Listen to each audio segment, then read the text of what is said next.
Tranquilo. Boa noite. Boa noite, Sidney. Meu nome é Boa Bárbara. noite. Eu sou aluna do curso de Boa noite. licenciatura em História da Faculdade Batista do Rio de Janeiro. E essa entrevista é parte da disciplina de projetos e atividades extensionistas. Então, eu vou fazer uma entrevista com você, né, acerca da sua atuação como docente, como professor, né, sua experiência. E pode começar se apresentando, né, aí dizendo seu nome, enfim.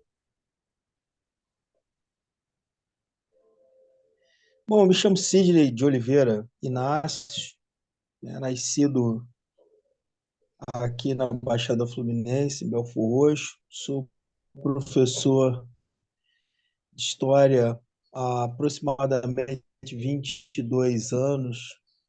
Me formei na faculdade de FUC. Lá eu fiz também uma pós-graduação em História Social do Brasil, estudando com recorte Baixada Fluminense. Né? A minha formação, inclusive, ela tem todo esse viés de estudar o território onde a universidade estava inserida. E no ano de 2012, eu fiz uma pós-graduação estricto sensu, mestrado, e no mestrado eu estudei História e Literatura, era um mestrado interdisciplinar, e eu estudei urbanização do Rio de Janeiro no início do século XX e a Crônica de Lima Barreto na minha especialização. Interessante. E você tem outras graduações ou você só atua sempre na área de história? Não, sempre atuei na área de história. Me formei em história lá no início, mas bem no início, há mais de 20 anos atrás. Dei aula por um ano e meio, quase dois, de geografia, porque a minha licenciatura me permitia dar aula de geografia, me permite, na verdade, dar aula de geografia das turmas que a gente chama agora de turmas finais, né, que seria o antigo ensino fundamental. Mas, assim, atuei sempre ao longo desses últimos 20 anos dando aula de história. E qual é a tua atuação hoje, né? Quais são, onde é que você leciona, quais são as turmas, faixa etária dos alunos? Então, eu trabalho aqui em duas escolas do município de Nilópolis, é o Colégio Estadual Professor Mário Campos, com as turmas de primeiro ano do ensino médio, cuja faixa etária são de adolescentes entre 14 e 16 anos.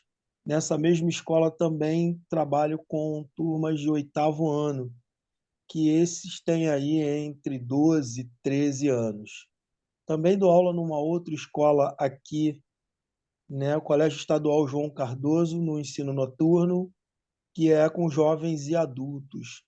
E a faixa etária desses estudantes aí varia entre 18, e eu tenho uma senhora que é nossa aluna de 72 anos, Nossa, né, que que está legal, concluindo o seu ensino médio, dona que, Leni. que benção. Isso é um exemplo, né? Que bacana. E na tua atuação como docente, assim, como você faz o realizamento do teu planejamento pedagógico? Quais são as suas principais fontes de consulta, né? Como é que você se orienta para planejar as suas aulas? Então, como a gente teve aí esses anos de pandemia com essas crianças, esses jovens e adultos fora da escola por praticamente 2 anos, eles perderam contato com quase tudo daquilo que se construiu. E aí eu tenho feito investimento desde o do ano passado em estar produzindo pequenos textos para levar para a sala de aula para a gente debater sempre com uma atividade. Então, eu trabalho o conteúdo em uma aula com eles e na aula seguinte eu levo um texto para a gente poder fazer uma leitura do assunto que a gente já trabalhou com uma atividade para a gente poder ver se consegue reativar essa memória, além da gente fazer uso, né, em muitas das oportunidades de alguns documentários, né, videoaulas curtos, para a gente poder ter tempo de estar debatendo aquilo que está sendo trabalhado com os alunos um pouco mais velhos, principalmente na EJA, a gente Eu gosto muito de trabalhar a música, né, de todas as características, né? A gente vai do samba, bossa nova, ao hip hop, a rima, ao rap, para poder discutir algumas questões com eles, particularmente falando do social, né? Porque em umas duas turmas dessa do EJA, eu dou aula de sociologia para eles, né? E a gente procura estar discutindo as realidades que a gente está vivenciando, também história, né? Fazer esse link daquilo que está acontecendo no século que a gente está estudando com algo que chame a atenção dele para a realidade que a gente está vivendo. Legal. E, na sua opinião, o que que a história pode ajudar na formação do estudante? Já que você falou aí da sociologia, né, do teu método de trabalho, o que que você acha? Como é que ela pode contribuir para a formação do discente, né? Eu acho assim, na verdade é o que eu busco, né? Um pouco de senso crítico, de provocar, né? Porque diante dos últimos acontecimentos políticos que a gente viveu, quase todo mundo se acha um potencial professor de história para questionar aquilo que a gente está pondo em sala de aula, inclusive questionando a veracidade daquilo que a gente tanto estudou para poder estar fazendo ali. A gente trabalha com as verdades que eles acreditam para poder desconstruir e reconstruir, né? Mexer com esse educando mesmo de maneira que ele verifique que nem sempre aquilo que querem que ele crê é a verdade daquilo que ele está vivendo, né? E aí a ideia é trabalhar com essa questão da provocação mesmo, né? Muito mais efetiva com os alunos um pouco mais velhos e menos efetiva com os mais jovens. Estamos vivendo um momento de velocidade de informação muito grande, né? O ensino em diferentes modalidades não acompanha a velocidade das informações, da dinâmica que esse garoto, que esse jovem, que esse adolescente vivencia, e aí a gente tem essa dificuldade, né, de fazê-lo se concentrar para poder realizar alguma atividade. Assim, em geral, como é que você acha que os estudantes percebem as aulas de história? Eles são interessados, colaborativos, participativos, gostam, não gostam? O que que você acha, assim, teu feeling? Olha, os meus alunos do oitavo ano, sim, estão bem interessados com a questão de ritmo, né? A gente inicia um ano letivo com as crianças, saindo de uma série para outra. Tinha um professor, e esse professor muda a metodologia, né? Os do ensino noturno são, sim, porque tem aquela. E a gente reforça muito a ideia de que não há mais tempo a se perder, né? O que ficou no passado não estudou por que motivo não interessa, o importante é que ele está de volta e que ele precisa aproveitar essa oportunidade para poder estar construindo algo, né? O tempo dele está mais curto.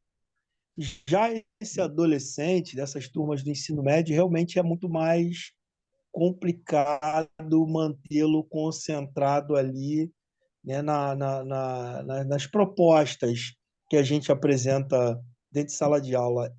Assim, e olha que dentro das condições materiais que a gente tem, a gente procura diversificar ao máximo, não são só aulas expositivas dentro da sala, com conteúdo no quadro, são textos, são é, trechos de vídeos e textos fazendo paralelos históricos. A gente estudou com o primeiro ano, por exemplo, a Idade Média, e falamos lá da peste negra, da doença que matou metade da população europeia, e aproveitamos para fazer um link com a situação de pandemia que a gente está aí por superar, para a gente ver se consegue, né, fazer com que eles se envolvam, e aí eu posso te garantir que a proporção de envolvimento é de 20, 25% no máximo, quando, sabe, estão com muito boa vontade. Nessas turmas de primeiro ano do ensino médio. Mesmo você fazendo esse link com a realidade, você acha que o interesse é baixo? Sim, sim. Eu vejo esse interesse baixo por uma problemática muito séria das escolas da rede pública, que é a quantidade grande de alunos em sala de aula. mais do que o espaço físico dessa sala de aula pode comportar. E a gente tem né, um concorrente terrível, que é o aparelho de celular e as redes sociais, né? Então, a gente manter esse aluno concentrado, e são dois tempos de 50 minutos. Eu os deixo bem à vontade, né, por um tempo, né, mais os 10, 15 minutos, e negocio com eles. Não sou aquele professor, já fui, né? Aquele professor de exigir que ele guarde o telefone a todo momento em sala de aula, mas agora, diante desse quadro todo que a gente está vivendo, a gente até busca negociar com eles, mas é muito complicado, porque a atenção dada a esse aparelho de celular e às redes sociais é um grande desafio para a gente poder conseguir garantir essa atenção que ele necessita para poder, né, aprender algo, né? E essa lotação, né? Tem salas que cabem 35 alunos que tem 40, né? Você já E há até muito, acabou, desculpa, você já até acabou respondendo a próxima pergunta, que era exatamente os desafios que você enfrenta nessa docência, né, no seu dia a dia, né, como professor. eu posso te dizer, sabe, que a minha relação com eles, a relação interpessoal é muito boa. Eu me dou muito bem com essa garotada, com a juventude, gosto de trabalhar com eles, a gente conversa, dialoga, intercede quando alguma coisa está acontecendo. As duas escolas que eu trabalho são próximas a comunidades aqui em Nilópolis, a gente recebe esse público e a gente senta, conversa, faz uma intervenção quando o problema está acontecendo. A relação ela é muito, muito boa. A relação pessoal ela é muito construtiva nesse sentido, O né? desafio fica por conta, então, do celular, né, de captar a Sim, atenção, né? captar a atenção deles é um problema sério, né? A gente começa a trocar uma ideia sobre qualquer outro tipo de coisa, flui, bacana. Caminhou para a gente poder conversar um pouco sobre história, falar sobre algum tema, né? E assim, chamar eles a participar também é uma outra problemática.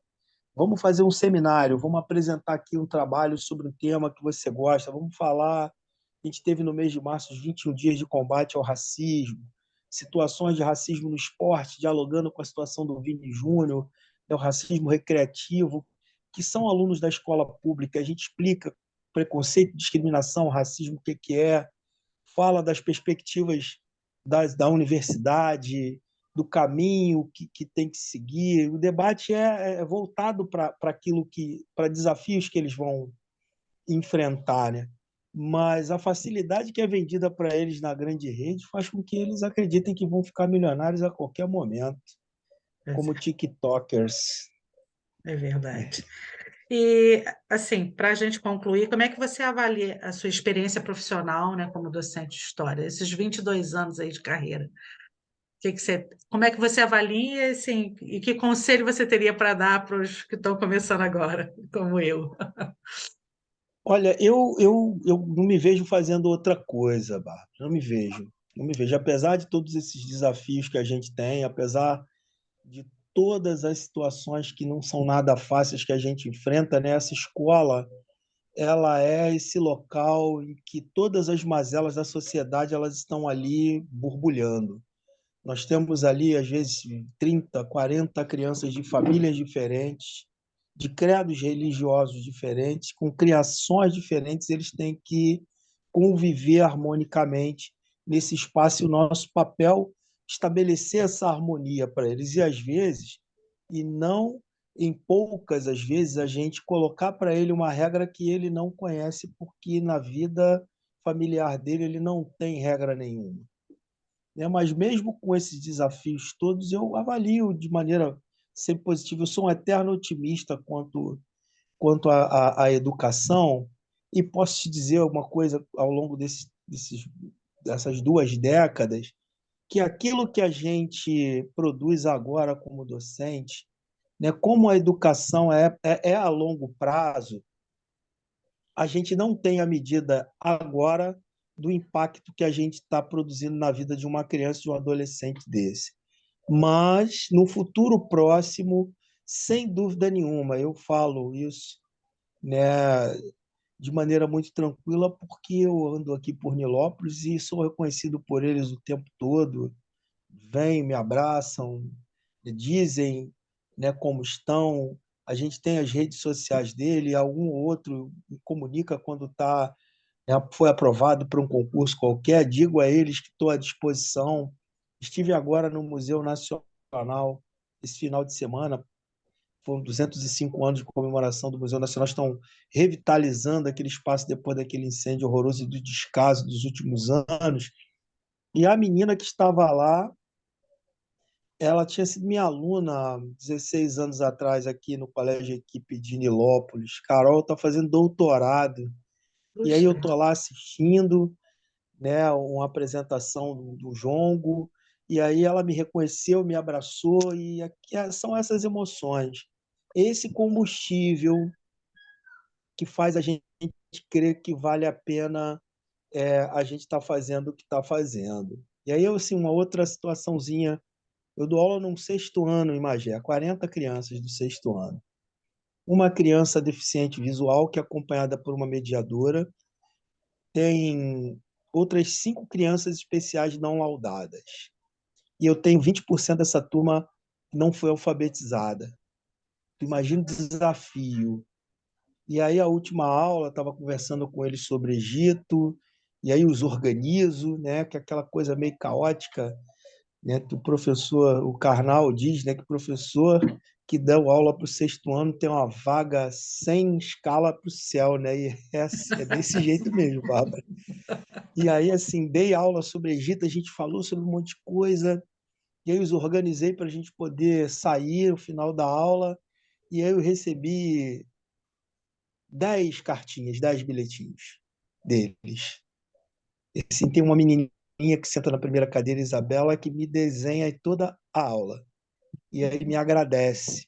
E aí, assim, apesar de você parecer que virou uma laje sozinho ao terminar a aula com o sexto ano, tem essa, sabe, essa energia, essa revigorada, né, de você estar se sentindo útil para algo, né, na vida daquelas crianças, também moradores de uma comunidade lá dentro de Magé. que legal. Sidney, muito obrigada, né, pela tua disponibilidade aí, por compartilhar essa sua experiência com a gente, e eu te agradeço, tá? Muito obrigada. Eu vou encerrar aqui a Ah, por gravação. nada.